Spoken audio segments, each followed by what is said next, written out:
What am I doing? What am I? Man, it's hot as balls in here, dog. Today, I wanted to talk about a little bit of a controversy that happened recently. Recently in my standards, not recently in the internet standards. The reason why I want to talk about this is because one of the people involved is very interesting, and not a lot of people are aware of some of the things he does, and I think that it's important to bring it to light, and I think this is a good opportunity to do that. So, essentially, Tyler Olivera and soft White Underbelly have a little bit of drama. Now, who are those two? Tyler Olivera is or was a Mr. Beast clone. I'm gonna dig an underground bunker using only a spoon. Now he does self-proclaimed journalistic videos where he goes out across the world, mostly across America, and he goes and visits the murder capital of the world, or the city that pays you to do drugs, and he goes and kind of dips his toes in, like, oh shit, look at this stuff. He kind of tells a story, a narrative, he gets some people to be interviewed, and then he dips. He gets the fuck out of there, makes a video, whatever. Soft White Underbelly is a interview style channel. He brings on people who aren't generally liked or seen much in society or talked about much. He sits down prostitutes, drug addicts, pimps, drug dealers, and he just asks them about their life in a really raw format. Now, the reason these two are in a bit of a squander together is the Whitakers family. The Whitakers family are known for being the most inbred family in America, and Soft White Underbelly kind of brought them into the limelight, interviewed them, went over to their house, visited them. Since then, they've grown a personal connection to each other. So how did these guys stir up some controversy? Essentially, Tyler Olivera thought it would be an interesting video to go and visit the Whitakers family and make a video about them. He reached out to Soft White Underbelly, who responded with, yo, we got an NDA. Don't pull up there. That was a lie. He didn't have an NDA. Tyler didn't know that, but he went there anyways, and what Tyler found there was a house in ruins, a family that says they have no money. We ain't got no more money in there, I don't know. And Tyler was very confused by that because Soft White Underbelly started a GoFundMe page for the Whitakers. And what Tyler saw was the opposite of that. And this is a very juicy story for Tyler, for sure. He is a, as I said earlier, a Mr. Beast clone, which means that he has kind of copy-pasted the model that Mr. Beast has, which means that his videos pop off. They get lots of views because he knows how to market. He knows how to tell a story, and he knows how to structure a video. And this is kind of a Mr. Beast format. So, hearing that, Tyler has a juicy, juicy story. Now, the Whitakers kind of lied as well.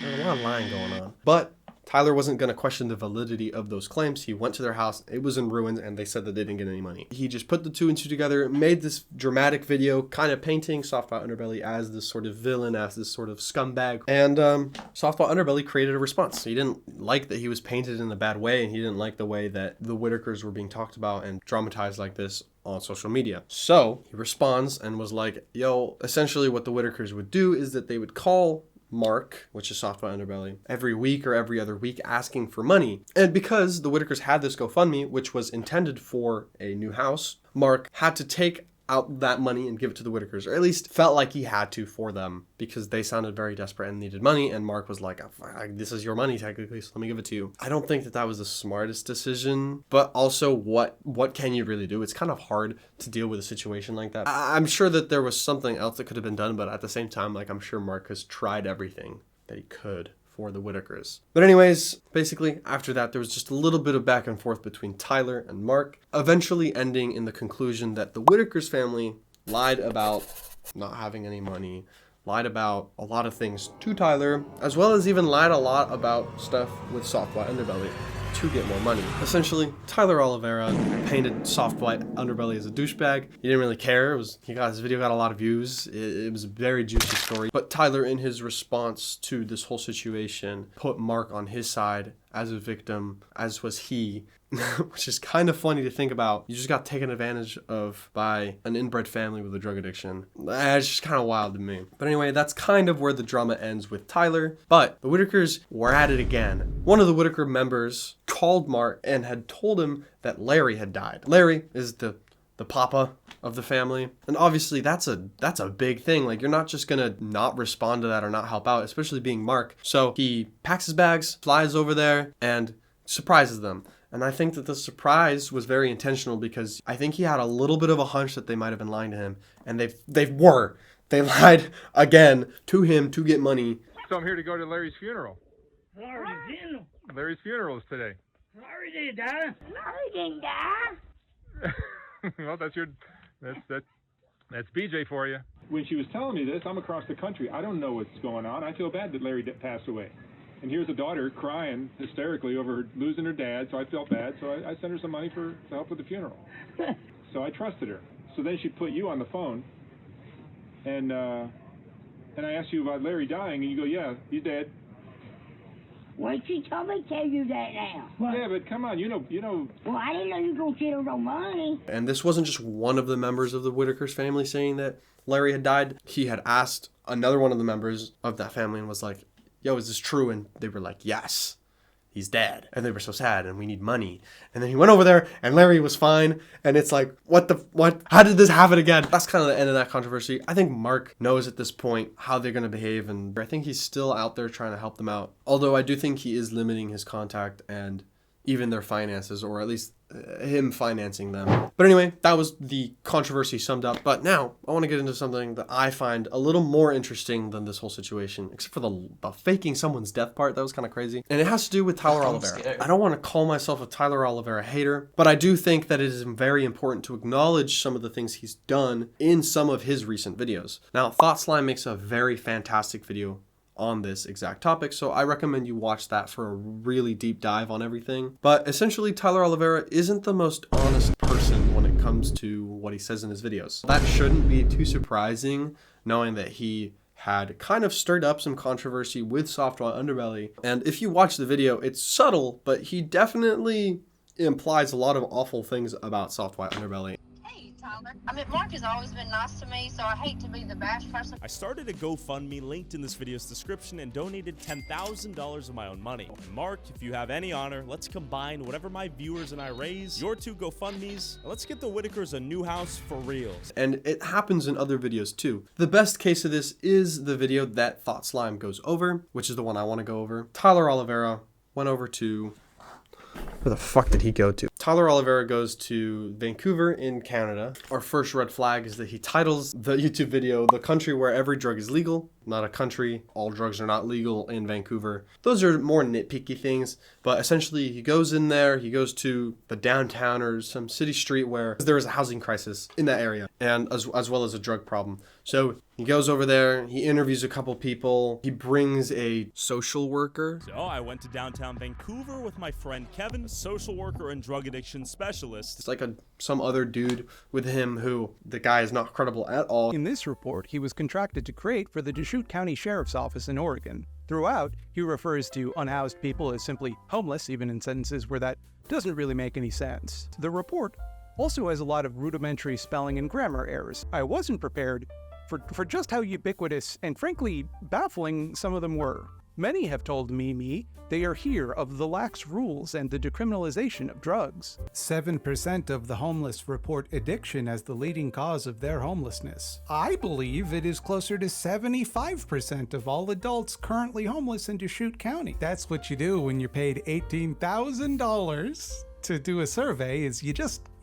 guess. He doesn't bring a local activist. He goes over there, he documents it.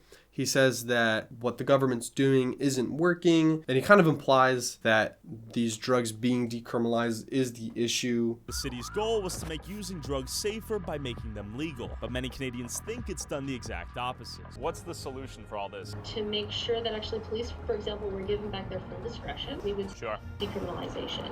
He even goes to claim that this dude that he brought along with him snuck into a safe injection site, and it fucking wasn't. It was a homeless shelter. In addition to the decriminalization of drugs, Vancouver has also implemented what's known as a safe injection site. A safe, clean, and supervised place for users to inject while decreasing needle sharing, syringe reuse, overdose death, and in the hopes of eventually referring these people to social services and addiction counseling. Little did I know, Kevin snuck into one last night, and here's how it looked. Didn't seem clean, safe, or supervised from the little that Kevin saw. And he painted it as a safe injection site to try and prove the point that they don't work. He just completely lies, and he tries to push this narrative that trying to sober up homeless people and just drug addicts at these safe injection sites is a bad thing and that it's not working, when in reality he was fucking showing a homeless shelter. There's this part in the video where he goes to one of these safe injection sites to ask some questions, but during the time that he's there, someone is having an active overdose and is told it. It's not a very good time to be interviewed. We're just wondering if we can hear your opinion on what's going on out here in Vancouver. This very second is not a great time. Okay, got it. Should we get out of here? Not only does he not leave, but also sticks around, films the guy unconsensually while he's having a crisis in order to portray the idea that these kinds of people are dangerous. That is what a methamphetamine with sleep exhaustion overdose looks like. Meth overdose in real time right now? This is complete chaos. Yeah.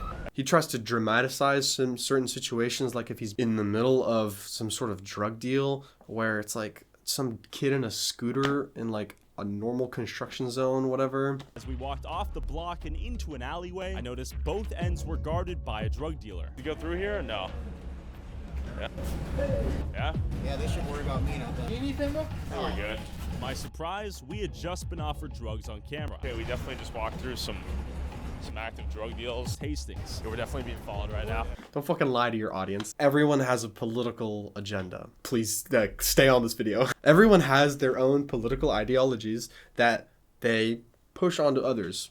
Sometimes forcefully, sometimes not. You know, you can believe whatever you want. The way that you want to push your political agenda, I think, is super important, because you can have opinions and have conversations with people in a authentic manner, or you can be Tyler Olivera and portray all these awful things as one side or one sort of political ideology, not explicitly, but very subtly with filmmaking techniques, and make all of your viewers think that people with outhouses pushing towards safer environments for them is bad.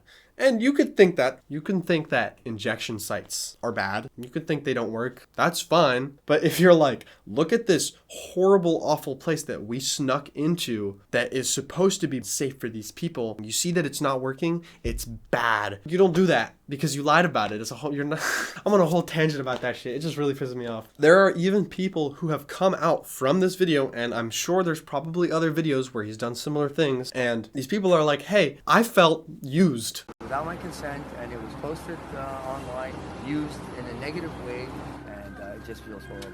It feels ultra negative. It was a smear piece. I was really disappointed, and I felt kind of used. And it's disgusting that people think they can come down here and film people when they're having a difficult time in the downtown east side. They have family members, they have names. They're people, they're not just throwaways of society. They obviously caught me at my worst, and yeah, I wouldn't want that to happen to other people. There should be some type of, you know, I know it's legal to film people out in public, but at the same time, there's got to be some ethical boundaries there. I just think it's a very dangerous thing. So this is editor Chris here. I just want to change up a little bit of the ending and sort of reword some of the things I said in this video. I hate calling myself a hater of things. I said that kind of earlier in the video. I really do. I think that there's no place for negativity to such an extent to be hateful towards someone. I'm just not a hater, guys. I don't know. But it like fucking kills me to watch people who've been in Tyler Olivera videos be actually negatively affected by what he's done. And I hate that.